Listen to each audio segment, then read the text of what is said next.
Hello, everybody out there, and welcome to another episode of the Talk That Talk Show with me, Barry Holmes.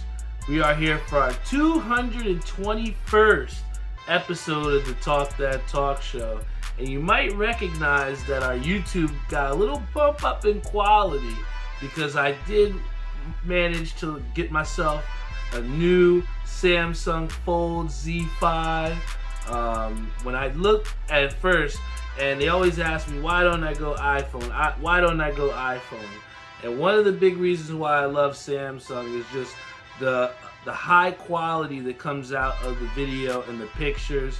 And I'm a big streaming person when I'm watching either MLB or I'm watching the WNBA games or NBA when it's in season. And having the foldable phone to have the full screen, it makes watching things a lot different and an enjoyable experience. And for me, using this new Fold Z5, I've seen that the processor is much quicker.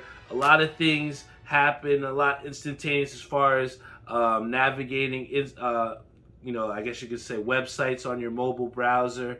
One of the biggest things or the keyest features that I think that separates the Fold Z5 from the Fold Z3 or the older models that we had is the fact that the middle line that a lot of people ask, they say, if you have this phone that folds in the middle, wouldn't the little crease get in your way? And I think that they've kind of figured out a way to camouflage, per se, that middle line in the phone. So for me, the Fold Z5, if you've never had a Samsung Galaxy before, I think you'll really enjoy this phone because I've enjoyed it to the max. And then I had my boy Jeff in the car with me not too long ago. And aside from them camouflaging that middle screen line to where the Fold phones, one of the biggest features that we thought was, a lot different than the older models that we had was how light the phone is. A lot of times with these next gen phones, they feel heavy, they feel bulky because of all the immense power that they're able to do with them. But with this phone, it feels light. It's been versatile for me. I've been enjoying it, and hopefully you guys will enjoy the up in quality in all of our videos as well. But aside from that, I did get a chance to check out at my boy TK's house. Big shout out to TK. But I got a chance to go and, play Madden for the first time. And let me tell you, with Jeff, it was funny. We were talking about it, and at first, TK's like, all right, I'm going to challenge you, man. I'm going to put the game on all Madden. And I'm like, all right, let's do it. And I tell you what, it is hard, to say the least. At least I can say I scored 14 points against the computer. We played the Chiefs against the Eagles, but the passing, I chose the classic version instead of the passing. I guess it's the accuracy passing where you put the pinpoint location. But I guess it didn't matter because I did wind up throwing a couple picks at the end of the game. But I do like how fluid the new Madden is. One of the things that I talked to about with Jeff and TK was just how fluid the movement feels. I feel like going in and out of cuts and just what the reactions you get from the players and just those touches, it makes it more real. I feel like in playing this game, it feels a lot more real. But like TK saw me struggle with, the tackling is very, very difficult. If you don't take the right angle to take somebody out in this new Madden, you're giving up a touchdown easily. So, I even tried to backpedal and hit the A button to make a conservative tackle. The computer just blew right past me. So, I think that once I do get the game and start to play it a little bit more, hopefully I'll start to feel a little bit more at home. But, I do like the mechanics of the new Madden 24. I think if you are a fan of the Madden series, there's enough differences from what I've seen in either the last year and years past, just in that gameplay alone, that makes me want to get the game. Because I feel like a lot of times with these sports installments, especially with 2K being highlighted the most, where each year it just seems like they're repackaging the same game over and over again. And I just think with this new Madden, it does look a little bit more and feel a little bit more gameplay wise different as opposed to just repackaging. But aside from Madden, I showed you guys a hat last week from ECapCity, but this week I hate to say it, I splurged a little bit and got myself 2 hats from ECapCity again. Big shout out to my boy Koo the Goose over at ECapCity, and also Kenny Lou doing big things over there at ECapCity. And I was able to pick up these 2 gems, all right? A lot of people were questioning the hat game over at Battle Bowl, but those that truly know me know how many hats I truly have and how much I love hats. You know, going back to the days in college where a certain someone, I'm not going to say their name, stole my Minnesota Wild hat after, a nice night. You know, I guess it was her little token takeaway from me, but I want that hat back. You know who you are. But this hat that I got right here, I'm very happy about. This is super dope. We talk about those Los hats and how, we've kind of seen a lot of the people go in the Spanish route as far as the script hats. And this one right here is super dope. We're talking about the Los Barons, all right? I have not had a Spanish script minor league hat yet. And this one with the 20th anniversary patch, super fire. Again, you don't see metallic threading being used like this anymore. And for a super clean green undervisor, I mean, come on, you can't go wrong. Of course, we got the Batterman in the back, but this was one I couldn't pass up. I can definitely see this being in my definite rotation. But this is the one that I was super excited about. Super excited.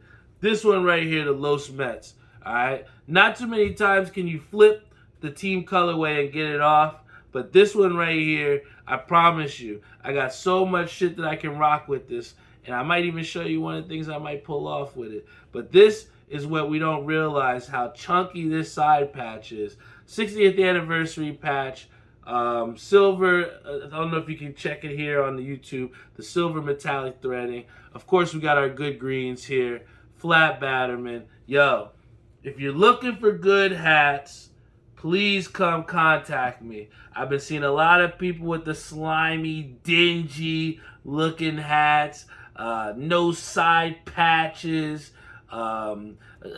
Black Nasty's okay as long as you have some Riz with it. I definitely have a couple Black Nasties in my collection. But main thing is this: if you don't got a nice haircut on your head, you got to put a hat on it, man. And as long as you got yourself a nice lid, you're gonna feel better. This one was the old glow in the dark Hat Club exclusive back in the day when you had hats and you had to go online, man.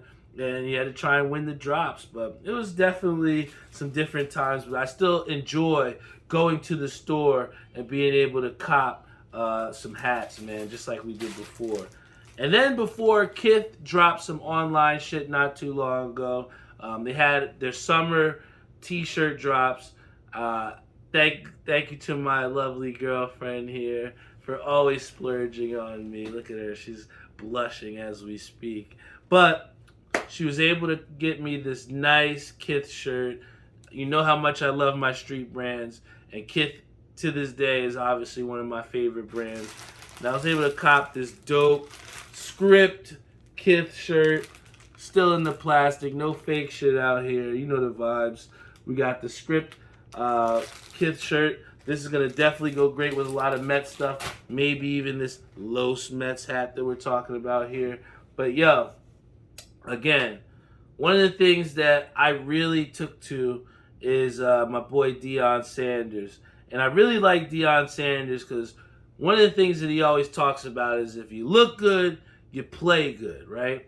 And I made it this one point to after Nationals, I was like, yo, I'm going to just continue to rock, the professional shorts or the professional pants when I come to bowling because I want to be in that mind state. I want to be in that mind frame and prophesize that success. And I feel like when I go to the alley sometimes, I see a lot of dudes and they look like I should be giving them $5, to help donate to them. You know what I'm saying?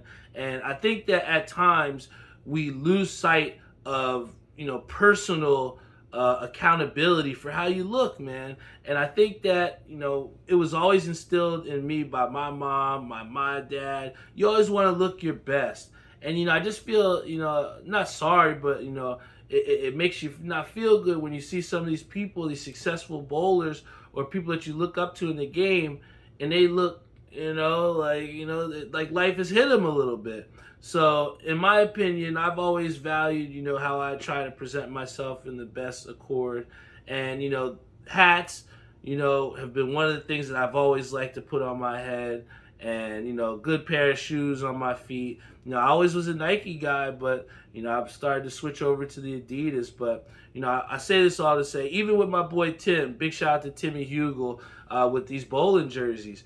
I never was the type to rock jerseys, whatever, but when Tim allowed me to really have creative freedom and design shit that I really want to rock, it again added some depth to, again, that Deion Sanders mentality of look good, feel good, play good, And I just really like to thank Timmy Hugel. Big shout out to him having me on staff at Ink Parlor because, through him, we're able to make some incredibly dope stuff. Instead of getting a jersey from Vegas as a memento, I guess you want to say, I was able to make my own jersey through Tim. And here we got the Bet 365 because we got that WNBA same game parlay. And with the most epic July of all time, we had to commemorate it with the FanDuel jersey. We had the Talk That Talk Show betting Discord that me and my boy Jeff run. And then one of my favorite features here, the Stadium Swim on the side. Guys, we went to Stadium Swim to go have a great time in Vegas. The pool was fire. The drinks were electric. And one of the greatest things about it was we were able to walk out of there with big wads of cash because we were able to beat the sports books that day. And this jersey helps me commemorate it. But my point to bring this all in, I can't wait to go and put this on in League on Tuesday when we're potentially bowling for a top 5 spot. And, when you look good and when you out there and you match and you feel professional, you're going to go out there and perform well in any type of sport that you're playing. So, you want to have a little bit of self-pride, have some pride in the way you look. If you just roll out of bed and just go outside, take that extra 5 minutes to, do those personal hygiene things to make you feel good. Because when you look good, you're going to feel good. And that's going to translate to a great day and a great mentality throughout the week. So outside of that, I did get a chance. Doc is always telling me, yo, you have to do different things besides bowling, okay? I know I love bowling, but yes, I have to do different shit. And one of the things that we did differently was we went to a concert. Big shout out to Slightly Stoopid and Sublime. My boy Ish was sick. He was like, yo, you saw Sublime for $30? Yes, we did. And that was excellent. We didn't have to stand in that muddy crowd pit. You know what I'm saying? We literally sat in the seat and got to enjoy ourselves as adults watching this concert, Slightly Stoopid. If you've never had watched a concert at the PNC Arts Center, I highly suggest trying to look for your favorite artist. I think we saw 50 Cent's going to be performing at the end of the summer, so maybe that's something you want to look into, but go to the PNC Arts Center. It's a great place to go check out a concert. I really enjoyed it. And it was a good little date night to enjoy with my girlfriend, We got to listen to some different music. I don't know what you want to call it, reggae, funk, pop, whatever. I don't know what it is, but I just always bop my head and enjoy it, Slightly Stoopid. If you've never listened to them, go check them out. Big shout out to my boy Howard Cott, Mike Robinette, Ishabad Crane, Jeff on our Instagram live stream. But the whole premise of what I wanted to talk about today was something that happened on Saturday, yesterday. And Ethan Shamin is in here. I think he just popped in, so big shout out to him. Got to experience this with him yesterday. But I wanted to challenge myself. So, Howard, you asked the question, how is my summer going? I'm going to tell you right now, my summer is going great because I've really got to enjoy doing a lot of great things with a lot of great people. People that mean a lot to me. You know, I really have felt like I've done a lot. I got to go over to Las Vegas and Reno with my family and friends. I got to celebrate my birthday in numerous different ways. Got to go to the beach a bunch of different times. So, you know, Howard, I have to say I'm living my summer to the maximum capacity. I'm trying to do as much as I can, brother. And, you know, the harsh reality is that the summer is almost over. But, again, I say this to say that everything has culminated to this kind of week of bowling because I had the gracious opportunity of getting to bowl against my sister and TK, her boyfriend, my brother. You know the vibes. But anyway, it was a matchup, and we said to each other, you know, because Tyree is gonna go against my sister, and I gotta go against TK. You know, my boy, man, and it's dog eat dog, man. At the end of the day, what it came down to is one of us was going to advance, will move up in the rankings, and one of us was going to move down depending on how we bowled. And I just know that, you know, in wanting the best out of, you know, TK and my sister, Monday I had the opportunity to bowl in Sports Shot. I've always said that Sports Shot has helped me to kind of add some diversity to my game and to get the experience and get the confidence. So when you come out on League Shot, that you can actually do something.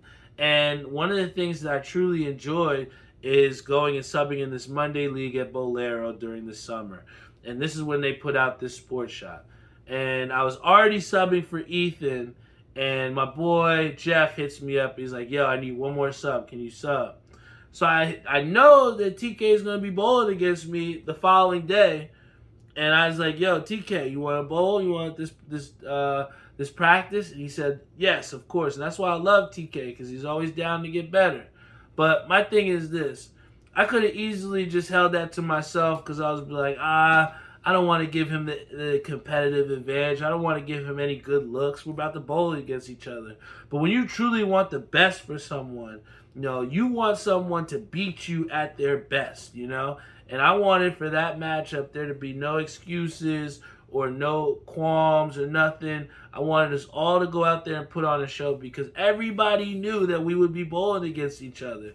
I got Sam Bortnick calling me saying, yo, you know you bowl against your sister and TK next week. So you know the eyes were there. But I just wanted to go out and put on a good show. I wanted to put my best foot forward. And my sister and TK, they pushed me and my brother to a place we hadn't got pushed to all season. You know, the first game we got swept 4-0. And going into that 8th frame, it didn't look good, you know. And we needed me and my brother to just kick up. And I got some breaks, man. I got a key strikeout in the 10th. I got the first 2 in the 10th, and then the third shot, as long as I kept it on lanes, we won. So I was able to get that. But that was one of the things that kind of, I guess, swung the momentum because in our minds, me and my brother felt like we stole one. But again, you know, my sister and TK pushed us to the brink. You know, you want people to go out there and beat you at their best. And, you know, TK and Tori did everything they could, and it took me and my brother last game to shoot 257, 248 to win, right? And we won 13-7 and didn't even move up one ranking. We still stayed in the 6th spot. And I attribute that to my sister. And this goes back to a time when we volunteered just a couple months ago in the PBA. And in the PBA, there was a situation where I think it was EJ Tackett. He didn't get one pin on the 7-10 split. He just, like, out of rage, just threw it and didn't get the pin. Well, lo and behold, in that match, he wound up losing the game by one single pin. And that's when that kind of mantra of every pin counts has kind of like really been resonated in our head. And Tori, even though that second game might not have been one for her. She went up there. I mean, no, excuse me. In the third game, after we went up big, she could have easily just packed it in, said fuck it, and we lost and called it quits. But she went out there and she struck out in the 10th frame to steal wood from my brother by 4 sticks, right? Now, that 4 sticks cost us 2 points. That 2 points was the deciding factor of us being in 6th place and us being in 3rd place. So every single pin counts, man. And there's a big shout out to my sister. And that's why I'm so excited to bowl with her at Majestic on Thursdays, because, it doesn't matter how far down in the dirt we are. We're still going to try and find a way to dig ourselves out of the mud, man. And that's why I respect the hell out of my sister and TK, because a 13-7, I mean, even though it's a loss, that's a tough battle, man. I saw a lot of guys that night losing 19-1, 18-2, and that kills you in the summer season, because the summer season is a sprint. So, the bottom line, or the reason why I want to translate that, is because from us bowling that and bowling well in that third game, me and my brother won high game handicap pot. And my dad always says, when you win some money in bowling, you got to try and reinvest it, or you got to put it back into bowling. And I was just chilling. I was happy and excited that me and my brother won back-to-back high game pots. And this guy, Matt, big shout out to Matt Feely. He doesn't have social media. He's an old school guy. I don't think he's, wants to be in the social media. But I respect that, man. And I think it played to our advantage, literally, when I tell you a little bit later into the story. But, being that he doesn't have social media, he comes up to me and he's like, yo, Barry, I heard about this Dougie Vision tournament on Saturday. Like, are you bowling in it? Are you going to bowl in it? And, I had overheard Lenny, mention it a couple times. And, I kind of thought about it in passing. But he really asked me, he's like, yo, do you want to bowl? And I was like, how much is the entry fee? And he literally says to me, he's like, $60. And I look in my pocket, after getting, celebratory beers, after, doing whatever, I looked in my pocket, I had $60 left. I was like, you know what? Fuck it. I'll go with you. Let's do this tournament, right? So, literally, with that $60 that I won on Tuesday from High Game Handicap, where me and my brother were pushed to the limit, fighting for our lives in that game to win 13 points, I took that $60 and I said, let's go. Let's go, Matt. I will bowl with you. He has no social media. He's a 188 average, and really just a dark horse guy. Nobody knows who he is. But I've seen him bowling on Sports Shot. We went to practice with him at Howell Lanes before Nationals. He's a guy that I respect because of the fact that he's putting the work in. And little did he know, but by him asking me, I kind of, in a way, was, overcoming a slight fear of myself that I had, because on Dougie Vision, he streams it live. There's a lot of watchers that tune in. It's in your face. You got a lot of people talking shit. One of the things I was walking young Albert, and I was talking with my dad on the phone, and he was saying, he's like, yo, when I came to that tournament, your generation, you guys just talk so much shit. There's so much shit you guys talk this generation. And I say that to set the seed of what Dougie Vision is. You got people that are literally preying on your downfall. You got people that are, in your shit telling you your ass. You suck. You're gonna miss. It is not the environment for anybody. You have to be mentally tough enough to go up there and amidst everything, still put up a great shot and compete for money. You know what I'm saying? It's a different realm when you're competing for money. It's different. And, that Dougie Vision, last time I was out there, I crumbled. I looked like I didn't know what the fuck I was doing out there. And I felt so embarrassed because my dad almost shot 300. He couldn't miss. And we missed the cut because I was super ass. And, that's one of the worst feelings, looking to your father because he's killing it and you have no clue what you're doing out there, and you're the reason why y'all did not make it. Everybody's celebrating your pops on Dougie because he's killing it and you got no clue. And that's what I had in my mind for a couple months, the last couple months. Every time Lenny had asked me, let's do a Dougie Vision, I'd be like, nah, I'm not doing it. Fuck it, I'm not doing it. Coming up with excuses why I couldn't do it. And sure enough, yesterday was the day I said, I'm not doing no excuses, I'm going to do it. And, I thank Matt you for that.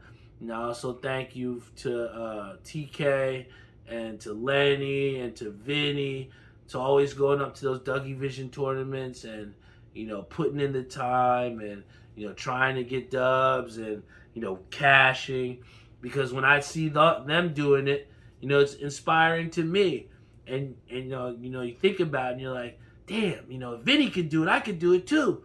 If TK can win, I can win too, And in that mind, it just started chugging and shit. So I was like, all right, I'll do it, And then I show up on Saturday with Matt, and we just had a blast, man. I think that when we came on the lanes, we saw Lenny was on our lanes with us. We saw Ethan was on the lanes with us. And we just went, let's just have a good time. Let's go out there and have a good time. And, I shot it really good the first game. And I did one of the things that I don't normally do. I showed up and didn't put any money in pots. I just said, I'm going to go all in for this tournament. I'm going to just try and let's win this shit. You know what I'm saying? And when you walk in and you see the different people and the killers that are in the house, and you're like, damn, this is going to be a really good tournament. You got some people that really can strike. But, I feel oftentimes I'm always in somebody else's house. You're always playing on the road. You know what I'm saying? And I just felt like with this tournament being in Bolero and we bowl their league, why not do it? There's no reason not to. So, again, I had a really good game the first game. Kind of just, survived through the next two. And we wound up being the cut. And I like the format, the way that Dougie had it, because, it was called Pick Your Fish. And for those that aren't know what the format is, the top 16 out of the 40 move on to the next round. The top seed gets to pick any person out of those 16 teams that advance to bowl against. And then they go on, the number 2 picks, then the next three seed picks, and so on and so forth. And, with us placing, and we're in the 6th spot, we really got the chance to pick who we wanted. And, I made a couple good gambles in the first round, and we wound up going past that match and winning.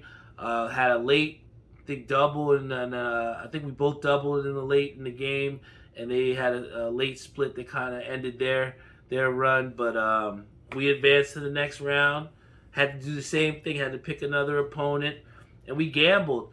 We picked a guy in a group that you normally wouldn't want to pick against, but we were in Bolero. We felt like we had the home advantage.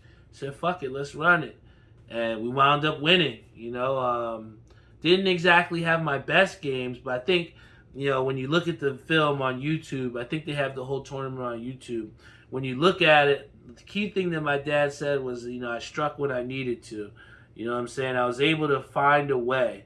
And I think that that was huge. I think that, when you're tested, when you're put to that level, when you're put in a position where you have to go and strike and you got to do it, I think it's an exhilarating feeling to go out there and successfully do it, to prove to yourself that you can get it done. And that's what we did in that second game with not having our best stuff. And I even messed up in the 10th frame. I opened. I felt like such an asshole. And, the guy, we forced him to have to strike out. And on his very first shot, he split.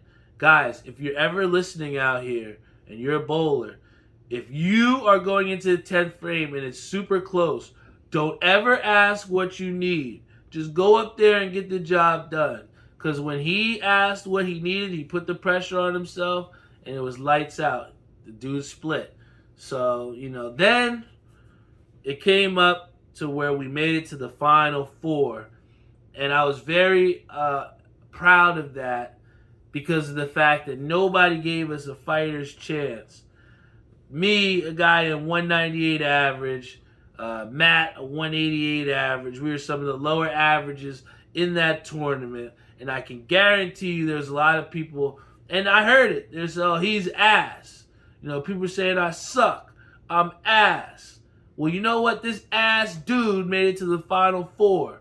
So I don't know how y'all feel about that, but hey, maybe I got some luck, maybe I didn't, but you can't be asked to get through 2 rounds in qualification on a modified shot that a lot of people were complaining about. So that's neither here nor there. But I take pride in the fact that in this pick your fish round, right, nobody selected us. Nobody called out me and Matt Feely. So big shout out to him because through what we both, nobody called us out.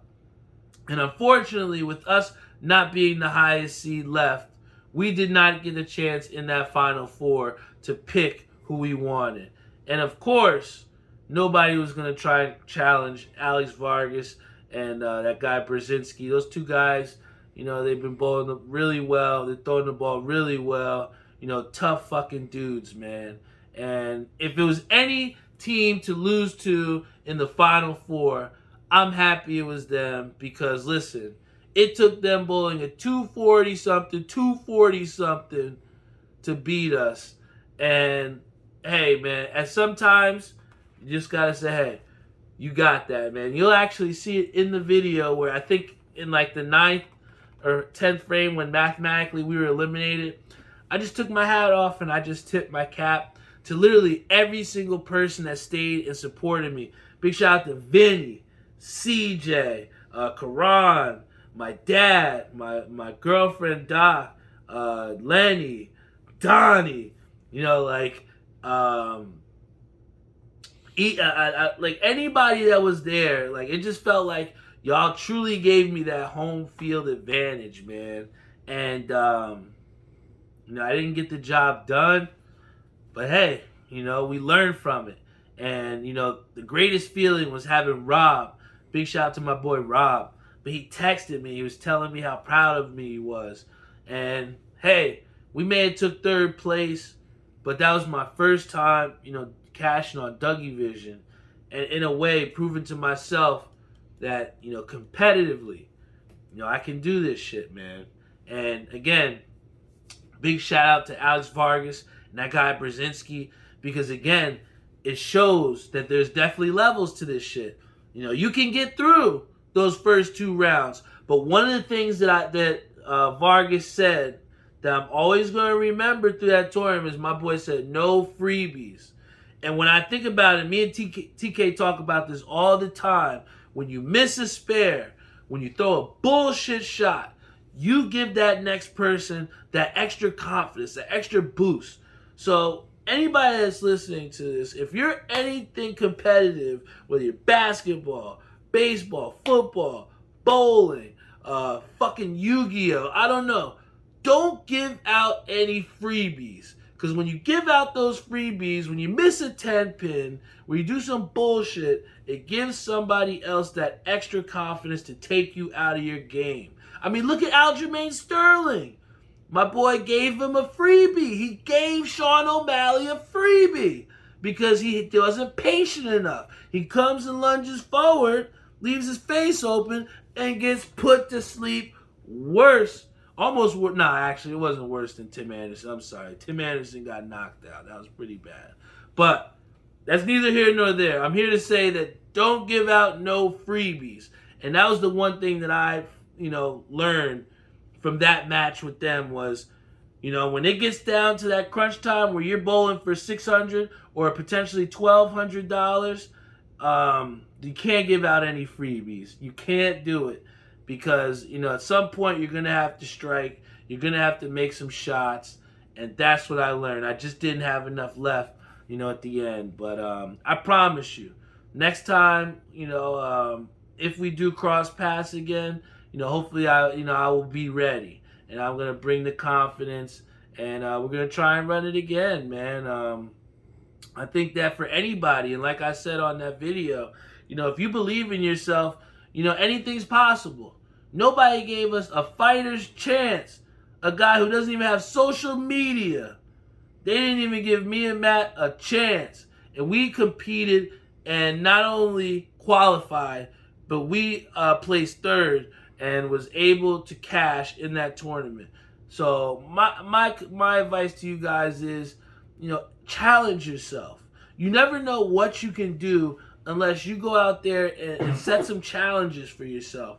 Give yourself some litmus tests. You know what I'm saying? Like, if you're going around comfortable every day, then you're not challenging yourself. You got to put yourself in uncomfortable situations. And let me tell you something. When I had, somebody, and you'll hear on the video, saying how much I suck and how much I'm not going to make this next shot and how trash I am, it's a great feeling to stuff a strike right down her face. You know what I'm saying? It's a great feeling to shut people up when you do something good. And I think that that's the great thing about Dougie Vision. That's the great thing about competitive bowling in the UBA. When you have that trial by fire, when you have those experiences where you got someone literally spewing venom in your face, and you gotta just wipe that shit off and just go out there and handle your job. What else can anybody do to you? When you have that success and you can leave. I mean, one of the greatest feelings was after losing that match, literally looking up after I threw a meaningless strike. I could have easily just dumped that shit because the game was over. But it meant something to me, to every one of those people in the back that was watching me in that tournament and stayed after to watch me get smacked. To see them, clapping, that's why I finished off the right way. And that's why I felt like I walked out of there a winner, even though I had lost, because there was people that walked out of that alley by themselves that couldn't drive themselves home. You know what I'm saying? And to think that I have a bunch of people that truly care about me and want the best for me and made that place feel like Madison Square Garden. Thank you so much, man. Thank you to everyone, that supported me yesterday. That shit meant, the world to me. And to be able to come home, and just, give my mom $50, man. Be like, yo, mom, here you go, man. Thank you so much for believing in me, that's the shit that you do it for, bro. I mean, there's definitely, some successes and some good things that come out of competitive sports. But, when you achieve something, when you break down a goal and when you figure it out, it can make, dangerous things for the future, man. So, thank you to everyone that does believe in me, especially, through the tough times, because, it's not easy to be a competitor. It's not easy to be at that stage and fail. You know what I'm saying? But I think that Strike Tyson, big shout out to Strike Tyson, he said something on my show maybe a year or so ago, but he said, we don't lose, we just learn, And I truly think that I learned a lot about my game. I learned about what I need to do to, figure things out. And I think that, again, the support of seeing people there because they want to see you succeed, that is the ultimate testament of who I am as a person and why I do this shit every single week. So thank you to everyone that ever rocks any of this Talk That Talk show, man, because y'all are the reason why I can come out here confidently and just pour my heart out there, man. So thank you guys so much. Episode 221 is in the books, man. Yo, that's nothing y'all can't take from me, man. I know a lot of people that try and start things, and when it gets tough, they quit, they fold, they don't pick themselves up. But here we are, 221 episodes in, man. You know, we got people in on the Facebook Live tuned in. We got people in our Instagram Live tuned in. We got people on our YouTube channel tuned in. Because we're bringing the consistency, and I'm bringing you my raw feelings, emotions, thoughts. This is who I am. This is what I do. None of this shit is scripted. I'm giving y'all what's happening in my life, and I'm just thankful that y'all care. Thank you for caring. And on that note, I'm out, yo. Thank you guys so much. I love you all. And once again, thank you for caring. Because you don't know how much it means to me to have the feeling and the notion that y'all care. Y'all really do. Love you all, and see you all next week.